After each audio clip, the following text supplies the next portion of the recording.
Hello everyone, welcome to my channel. আজি মই আপোনালোকৰ ওচৰত লৈ আহিছোঁ আলু ডিম কাৰীৰ এটা অতি টেষ্টি আৰু সহজ ৰেচিপি। আশা কৰোঁ এই ৰেচিপিটো আপোনালোকে চাই ভাল পাব আৰু যদি ভাল পায় আপোনালোকে লাইক কমেন্ট কৰিব আৰু যিসকল মোৰ চেনেলটো নতুনকৈ আহিছে তেওঁলোকেও সাবস্ক্ৰাইব কৰি দিবলৈ নাপাহৰিব। সাবস্ক্ৰাইব কৰি পেলাই কাষত থকা বেল আইকনটো প্ৰেছ কৰি অল কৰি দিব, তেতিয়া মোৰ প্ৰত্যেকটো ভিডিঅ'ৰ নটিফিকেশ্যন আপোনালোকে প্ৰথমেই পাব। তেন্তে চাওঁ আহকচোন কেনেকৈ বনাইছোঁ এই টেষ্টি ৰেচিপিটো। আপোনালোকে ভাতৰ লগত ৰুটিৰ লগত এই ৰেচিপিটো বনাই খাই চাব পাৰে।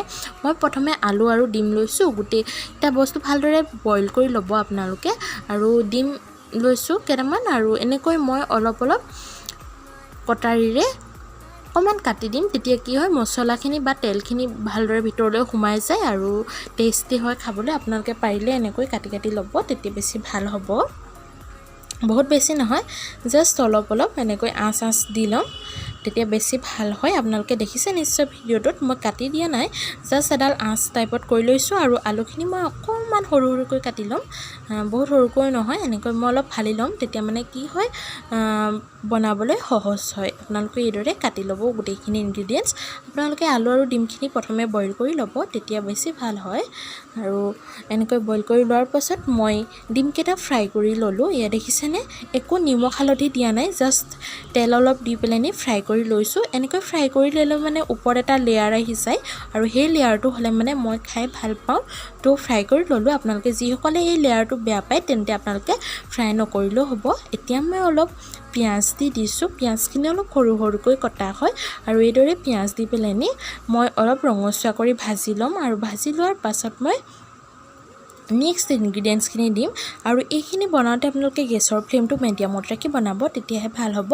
বস্তুখিনি ভিজিবলৈ সহজ হ'ব, নহ'বা আপোনালোকে হাই ফ্লেমত যদি বনায় তেতিয়া ভাজিখন সিমানো ভাল নহ'ব। সেইটো কাৰণে পৰাপক্ষত আপোনালোকে গেছৰ ফ্লেমটো মিডিয়ামত ৰাখি বনাব। এতিয়া মই জোখমতে নিমখ দিছোঁ, যিহেতুকে মই ডিম ফ্ৰাই কৰোঁতে নিমখ দিয়া নাছিলোঁ, তো আপোনালোকে সেইটো নিজৰ জোখ অনুসৰি দি দিব নিমখ। হালধি মই দিছোঁ আধা চামুচেই হ'ব, আধা চামুচ জোখাৰে দিছোঁ। তাৰপিছত মই এনেকৈ মছলাখিনি দি যাম। এয়া ৰেড চিলি দিছোঁ মই, আপোনালোকে ইচ্ছা কৰিলে এই ৰেচিপিটোত গ্ৰীণ চিলি কাটি পেলাই দিব পাৰে। মই বহুত বেছি জ্বলা হ'বৰ কাৰণে চববিলাক দিয়া নাই, সকলোবিলাক, সেইটো কাৰণে। আৰু এতিয়া মই দিছোঁ ধনিয়া গুড়ি, আৰু এই চামুচখন যে মই ইউজ কৰিছোঁ এইখন 1/4 চামুচ জোখাৰে হয়, আৰু এইখন 1/4 চামুচ জোখাৰে দিছোঁ। মছলা অলপ দিছোঁ, গৰম মছলা অলপ দি দিলে ভাল হয় ৰেচিপিটো, আৰু খাবলৈ বেছি ভাল হয়, টেষ্টি হয়। আৰু অলপ জিঞ্জাৰ গাৰ্লিক পেষ্ট দি দিছোঁ। এইখিনি মই জাষ্ট থেতেলিয়াই লৈছোঁ, এনেকৈ থেতেলিয়াই ল'লেই হৈ যাব। আদা নহৰু থেতেলিয়াই পেলাই দি দিছোঁ।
উতলা গৰম পানীহে নহবা কুহুমীয়া গৰম পানীহে দিব যদি ঠাণ্ডা পানী দিয়ে টেষ্টটো একদমেই বেয়া হৈ যাব আৰু হেতু ভুল কেতিয়াও নকৰিব সবজিত যেতিয়া পানী মিক্স কৰে গৰম পানীয়ে দিব লাগে সদায় নহলে টেষ্টটো বহু পৰিমাণে বেয়া হৈ যায় 10 মিনিট মানৰ পাছত ঢাকনিখন অতৰাই চালো আৰু ইয়া দেখিছেনে পানীখিনি প্ৰায় শুকাই গৈছে আৰু ইমানটো ডাঠ হলে গ্ৰেভিখন খাবলৈ ভাল হয় আপোনালোকে আৰু অলপ ডাঠ কৰিম বুলিও কৰিব পাৰে কিন্তু ইমানটো ডাঠ কৰিলে হৈ যাব আৰু এতিয়া মই আলুবিলাক আৰু এচিকোট ভাঙি দিছো ইয়া দেখিছেনে গ্ৰেভিখন প্ৰায় হৈ গ'ল আৰু অকমান 1-2 মিনিট মান এইদৰে লৰাই থাকিম তাৰপিছত গেছৰ ফ্লেমটো অফ কৰি দিম এয়া আমাৰ গ্ৰেভি বনোৱা হৈ গ'ল আপোনালোকে এইদৰে ডিম কাৰি বনাই খাই চাব পাৰে আৰু কেনেকুৱা লাগিলে মোক কমেন্টত জনাবলৈ নাপাহৰিব এটো খাবলৈ বহুত বেছি টেস্টি হয় আপোনালোকে এবাৰ বনাই খাই চাবচোন মাছ মাংস খোৱাতকে এই কাৰিখন খাই বহুত বেছি টেস্টি লাগে